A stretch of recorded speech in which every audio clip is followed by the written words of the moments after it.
complaint, I don't understand it. And my response to that is, so? You know, the first several times I read through the Bible, there were whole books that I didn't have a clue what was going on. But I kept reading. And, you know, obviously, yes, you pray, God, help me to understand this.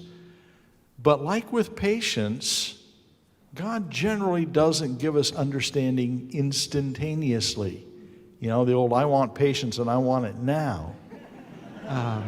You know, God gives us understanding as we devote ourselves to the reading and reflection on the Word. And so it's in that willingness to not understand, I think is really important. That I read it, even if I don't understand it, I know that God's got a message there, and if I keep reading enough, I'm going to get there. He said to Gershner, well, if I'm going to spend my time and money investing in doctoral studies, I want to study under the best. Who's the best? Who should I study under? And Gershner said, Gerrit C. Berkouwer at the Free University of Amsterdam.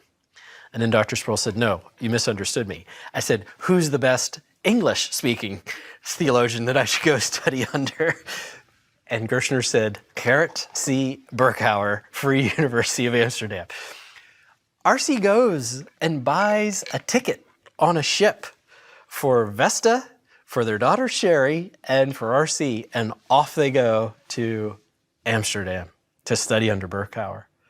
He gets there, has his first meeting with Berkouwer. Berkouwer slides him a list of about 40 books that R.C. needs to read and study for his first exam that he needs to take with Berkouwer. And a number of them are Latin texts, and then a number of them are Dutch texts, and then there's a few French texts and a few German texts. Well, he slides this list to R.C., and R.C. is, scrolling up and down this list of books. Berkouwer could see the expression that had washed over R.C.'s face. And he asked R.C., what's the matter? And R.C. said, well, I don't read French very well. Didn't have the heart to tell him, neither can I read German, neither can I read Dutch, and I really can't read Latin that much either. But Berkouwer said, oh, that's fine. Crosses out the French books, adds 5 more Dutch ones, and turns it back to R.C. Well, this was Berkouwer's own book on the person of Christ.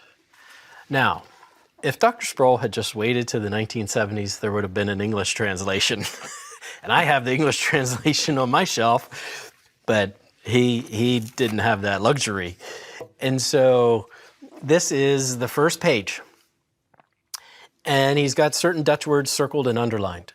What he did was he got a set of index cards, and he would write the Dutch word on the index card, look it up in a Dutch-English dictionary, find the English definition, flip it over on the index card, write the English, so he could make his own vocabulary cards. Then he went to the second word, and then the third word. And then he had to consult a grammar to see the verb endings and the noun declensions. I remember seeing this first time when I saw this book and talked to Dr. Sproul about it, and I saw that in the bottom was 12 hours. So I said, Dr. Sproul, what's the 12 hours? And so he said, that's how long it took to do that page. Right? So this is his first Dutch book without knowing Dutch, and you jump into scholarly book to try to learn the language. So here's the picture of Dr. Sproul as a student in Amsterdam.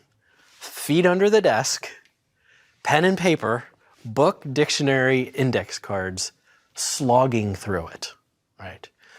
So what we're seeing here is the foundation of study, of being a student who is rigorously pursuing the study of God.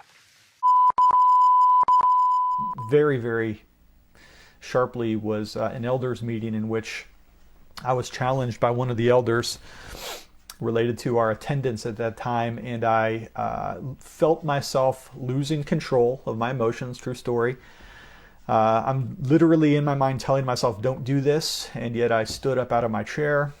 It's the only time I've ever walked out of an elders meeting, and I slammed the door on the way out so hard that the walls of the church just shook. for 20 seconds, 30 seconds. It was deeply embarrassing, and I left the meeting. And thankfully, I had at least 2 elders that followed me home, met me on my front porch, and talked to me down from the ledge, so to speak. I was so frustrated at that particular moment, and I let my emotions get the best of me.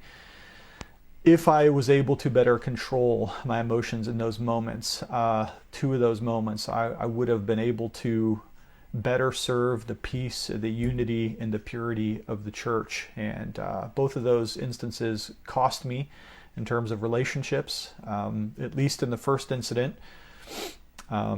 we lost members of the church because of my willingness to engage in nonsensical verbal argumentation.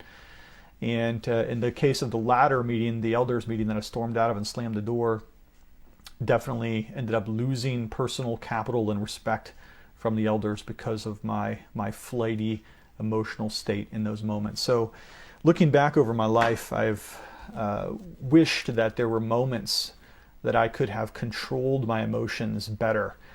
And since that time, especially the door slamming incident, I have really tried very, very hard to divorce, I hate to use that word, to divorce my emotional reactions from my cognitive control. In other words, really try to cut off that emotional side that feels my temper rising within me and allow my more rational processing center in my mind, through the help of the Holy Spirit, to get me through moments in which there is intense conversation taking place. And most importantly of all, to disallow my pride to need to win in those moments in which heated tempers are obviously flaring, including my own, not the least of which being myself. Second,